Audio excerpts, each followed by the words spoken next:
it's Becky, and today I'm going to be taking you through the Silmarillion, and this is the HarperCollins Illustrated Edition here in the UK. I wanted to take you through it because I very recently bought it. We've been allowed to go out for a few weeks now, and I managed to get to a Waterstones, and I saw these beautiful editions just so I was leaving Waterstones, and well, it was an impulse purchase basically, but I didn't even know there were illustrated editions of these books because I'd actually bought like a box set of the Lord of the Rings and the Hobbit in illustrated editions by HarperCollins last year, which are beautiful, really sturdy editions, which I love. And I saw this and I was like, that looks like the editions I have, and I realized they have this one, they have Unfinished Tales, and I believe there's one more, which I don't think they had, but I saw on Amazon when I looked it up when I got home. But yeah, I'm really excited to show you this Silmarillion this time. It's really lovely edition. So now I'm going to be honest with you, I already had a copy of the Silmarillion, which I haven't yet read yet. So when I'm talking about all the artwork, I might not fully know which scenes they match with, so please do bear with me. But I'm going to do a full flick through so you can see exactly what the book looks like and decide whether you want it for your collection. I personally really like it for my collection because I do have these paperback books that I've had for like 10 years. However, I now have some really great editions, which all match when the dust jacket is on. Where did I put that down? And they're just really good and sturdy editions. I feel like, especially my actual copies that I've read, compared to the actual copies of the books I've read, which are these mass market paperbacks, I feel like they will last a lot longer, which is really helpful. And another thing is because they are slightly bigger than your average mass market paperback, they have slightly bigger text and spacing as well.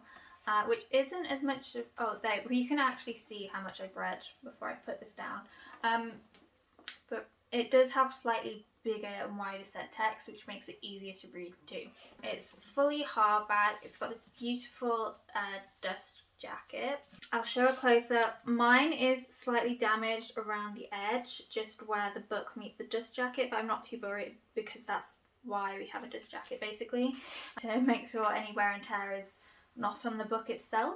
It makes way to I'd say quite a boring actual book cover. It's like this browny red colour. It's not as bright as the bright red or green of the Lord of the Rings or the Hobbit one, but I do really love it still. It's a fully, I believe anyway, it's a sewn in hardback book, so there's no risk of you breaking, well there is some risk of you breaking the spine, but there's not a huge risk of you breaking the spine, and there's also not a huge risk of any of the pages falling out, which is really helpful, especially with a book this thick. There's so many pages, and each of the illustrations is on like its own separate page, which is really, I personally don't actually like that it's on a slightly different paper, but it means that they can't fall out, which is great. In the front of the book, there is a map of Beleriand and the lands to the north. So this is where a lot of the action in this book takes place, as well as a lot of the other historical books in the series before Lord of the Rings.